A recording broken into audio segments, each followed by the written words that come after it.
Floaters are something all guards must have in their game today, especially if you're considered an undersized guard. It's one of the moves that can make some of the least athletic players effective with finishing on the court. With a good floater game, you will never have to worry about the athletic shot blockers or help defenders that most undersized guards dread to go up against.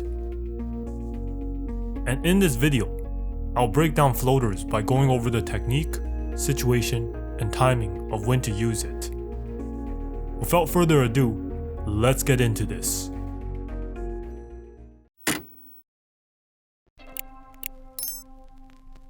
Floaters can be shot off the dribble or off the catch. And regarding technique, the most important details are the footwork, gather, and finish.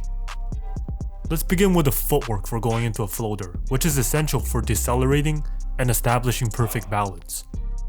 And there are two main variations, which are the 1-foot floater and the 2-foot floater. The footwork for 1-foot floaters can be either with 2 steps or 1 step.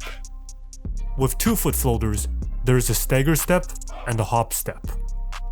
Next, let's look into the gather.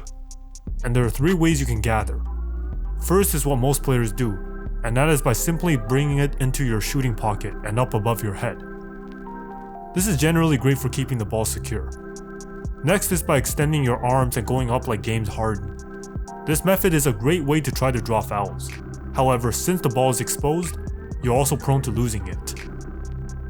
And for protecting against defenders while going through tight gaps, you can keep the ball tight by hugging it and then go into your floater.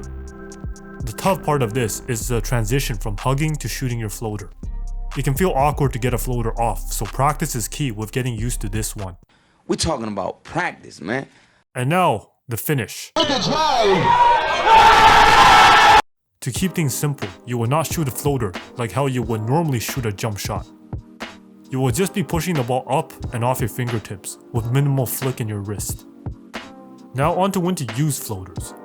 It is one of the best go-to options against athletic help defenders, along with a great option for when spacing is bad in the paint.